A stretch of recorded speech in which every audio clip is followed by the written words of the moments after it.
one of Hollywood's most hotly anticipated movies is finally here. That would be Creed 2, the sequel to the revival of the Rocky movies from the 70s and 80s. I have a confession to make. I've never seen any of the Rocky movies. Reboots and remakes are such a huge part of pop culture. I'm Stephen Marsh, random Toronto writer. I'm Ashani Nath, senior editor at Flair.com. I'm Donovan Bennett, host and writer for Sportsnet.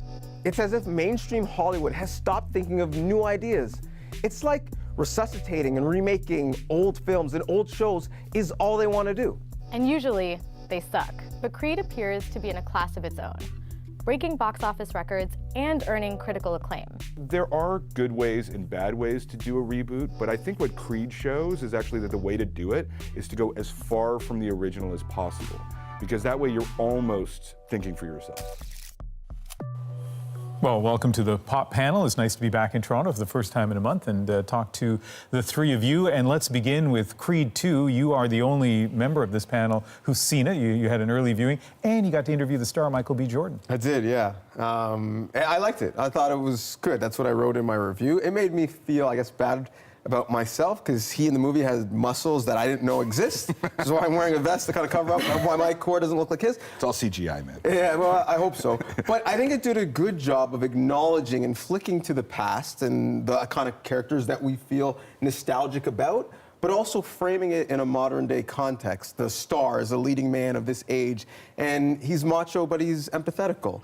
His leading woman is someone with agency and as a partner, not just a spouse. The fighting sequences are not just Eye of the Tiger, which is, old hat for us. It's cut to hip hop music. So they did a good job of respecting the legacy of the movie, but bringing it to 2018. One of the reasons we're talking about this movie is you may have the same experience I do. I saw it in 1976, the original Rocky movie, and thought, yeah, pretty good underdog story.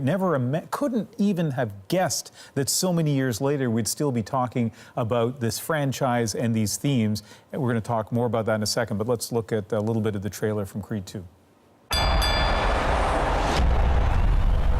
It's time, kid. So you gotta ask yourself, what were you really fighting for? I don't want you making the same mistakes I made. Okay, we all want to go for either a run or to the weight room or whatever it is. Stephen, I think one of the enduring parts of this movie franchise may be that boxing is made for Hollywood. Well, I mean, I think you have to I'm the cynic of this group, I think, and I think to me all these things are made as business decisions, right? And if you're going to make a boxing movie today, you basically have to make it a Rocky reboot because no one's going to see an original movie. People only have access to things that they remember from the time when there was mass culture, which was the 70s, 80s. Now we live in a niche culture where things are made for much smaller audiences. So to get that broader audience, you basically have to go back to the past in some way. And that's why, when you actually look at what constitutes pop culture today, it's mostly things that were invented from the 60s to the 80s. There's some disagreement about what word we use to describe this movie. Is it a reboot? Is it a sequel? So whatever terminology you want, that idea of taking an old franchise and continuing it or making it new, what's your feeling about that? So listen, I have no time for the exact same movie told the exact same way. And I think that's where reboots often fail. What I think Creed and some other movies are doing that works is reimagining or reinventing stories or carrying on a story in a way that targets a new demographic or brings new demographics into the story. So I know, for example, Ocean's 8 wasn't the best movie ever, but it gave a chance for women to see themselves in these roles and in a franchise that they previously weren't part of. And I think there's power to that. How did you feel about Ocean's 8? It's my least favorite thing when they do this, when they did it with Ghostbusters and they did it with Ocean. Make a female-centered heist movie like they did with Widows. With Widows. Yep. This is way better than taking some worn-out franchise and then putting in the, exact demographic or more the political virtue that you want to see reflected into these things. It's so lazy to me. And it almost always leads to bad movies. I mean, I don't think it has to be either or, though. And I think that's where a lot of the conversation gets stuck, is it doesn't have to be Ocean's 8 or Widows. I think Ocean's 8 helped open that door, start conversations that are now leading to Widows and more movies like that. It started a conversation about why is this movie so bad. I mean, those are the conversations that started. But there's still young women who are going to look up to that movie and say, oh, that's really cool. I can be a lead. I can see myself in these types of films. Last word on this topic, Donovan? Yeah, I mean, think whether it's requels or spin-offs. Requels, I like Branding that. exercises is more closer to what it is. Sure, but I think the situation matters. So maybe Lion King, telling it again, exactly the same, but with new technology, would work. But bringing back Boomerang today with some of with new characters may not work, right? So I think certainly the situation matters, but with Rocky, it does work. Right? It does work because they've respected some of the things in this era that wouldn't play as well. Any chance you're going to watch? Oh, I Creed think 2? I'll see it for sure. And you? Maybe. All right, okay. So we didn't set out today to talk only about movies, but it's the way it's going to work out because there is a phenomenon happening right now on both Canadian and American television that is related to both movies and Christmas. We're going to talk about it in a sec, but take a look at this. Candace Cameron Bure stars in one of the 12 new original movies of Christmas. Have you ever seen it snow? No. Winter Wonderlands weren't her thing. I do not do winter. Did you two get off on the wrong foot? I don't think she has the right foot. Until a little Christmas spirit melted her heart. Just never imagined there could be so much magic in Christmas. Let it snow. Okay, stay with us. I worry that there's somebody who's been flipping around the channels and ended up seeing that and thinking, oh, something horribly wrong just happened on the National. So the reason we're showing that is that the Hallmark Company has made a series of movies that have appeared on the, I think it's a Hallmark channel in the United States. The W Network here is playing, I don't know, 22 of them, one almost every night. You've seen some of them? I've seen one or two How of would the you Hallmark describe ones. them to the audience? They are exactly the same every time. I like to compare it to like the Christmas dinner. You know exactly what you're going to get. There's going to be turkey, there's going to be stuffing, there's going to be mashed potatoes. You know what you're getting. There's a sense of comfort in that, but not much changes movie to movie. But you've watched some. Will you watch more? Because apparently there's one a night. So, you know what I do? I find that this year, more than previous years, I am taking comfort in those very predictable narratives. I think there was a study done in the US where it showed that people take comfort in knowing exactly what's going to happen. That's why we watch reruns. So, for example, that's why Friends is on all the time, Seinfeld. And I think that same idea can be applied here.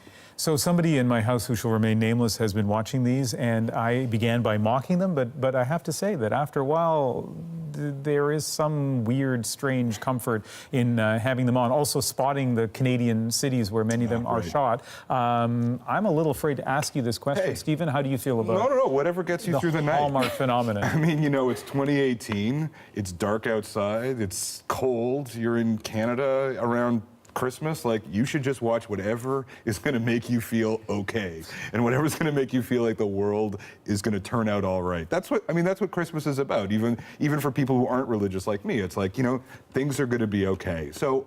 Yeah, of course there should be these movies. You described yourself earlier on in this edition of the panel as the cynic on the panel, but that turns out that is not true, because this guy is when it comes to Christmas movies. He's more angry. Your review of the Hallmark phenomenon? Yeah, I mean, they're not for me. And I mean, but they're not for me. And I think your analogy of comfort food is a great one, because if we're going to talk about turkey, yeah, we have it around Christmas, but it's not the best meat. It's not even the best bird. Can you eat it every night? You No, definitely of course can. not. That's a good point. Right? Yeah. So these movies make you, I suppose, feel nostalgic, makes you feel like, oh, it's Christmas time, which people like, but they're not good. No. For me, I don't see myself in them. I don't see a lot of diversity in them. They're certainly aspirational as to what we're supposed to aspire to. I've never landed in a small town in a helicopter either. No, yeah, So, right. Neither have I, funny enough. But they're very Caucasian, Yeah, very for sure they Anglo-Saxon. are, yeah. They're very heteronormative, and we are not really that way as a country all of the time. And I would love to see more diversity in them, but I get why there isn't, because it is a formula. There's an audience there, and so they're feeding to that audience. But there's no reason why that formula couldn't be broadened, right? Like, you could take the comfort part of that and, you know, maybe like even a Christmas dinner isn't always turkey for every single family. There's definitely space to push these stories a little bit further, and I think you can apply the same narrative. You can still have those same staples with different types of people. Like, I don't think I've ever seen myself reflected in a Christmas movie or a Hallmark movie. I still find comfort in them.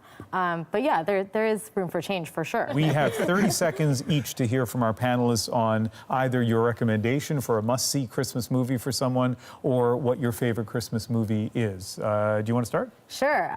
So one of the movies that I consistently love is The Holiday. This is Kate Winslet, Jack Black, Cameron Diaz, and Jude Law. And I love it because it has all of those same tropes, but it's not quite as cheesy, it's not quite as predictable, but it still feels really cozy and comfortable, and it's just great. I've seen it. It's very watchable. Donovan, do you even have one? I mean, no. Like, if I had to choose, it would be Die Hard, because it's the farthest thing from an actual Christmas movie that exists. So I'm actually going to use my time to say, don't watch Love Actually. I was forced to watch it, and I call it Hate Actually because I hated it. See, I will explain why he's doing that in just a moment. Stephen? Well, It's a Wonderful Life. I think it kind of gets siloed off into this group with Christmas movies. It is one of the great American films, is one of the greatest American films ever made, and I think it's underrated. I think because it's a Christmas movie, it kind of gets underrated. If you watch it and just try to experience, it's such a great film.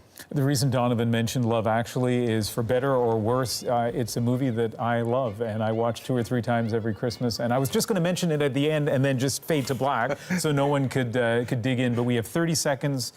Can you, in 15 seconds, say why I'm wrong about Love Actually? It is a film that has no connection with anything about love in it. Like, every version of love in it is actually something that isn't love at all, and it's so shallow and so cheap, but it's not even sentimental. It has no human warmth. You mean, it's like, you mean stealing your best friend's fiance is not love? Or just if you fall in love with with a woman who doesn't speak your language and brings you drinks in the afternoon, that's not love. So let's go to camera 3 here, and let me just say we will continue this conversation after, but let's just end the TV portion of the Pop panel now. Thanks for watching.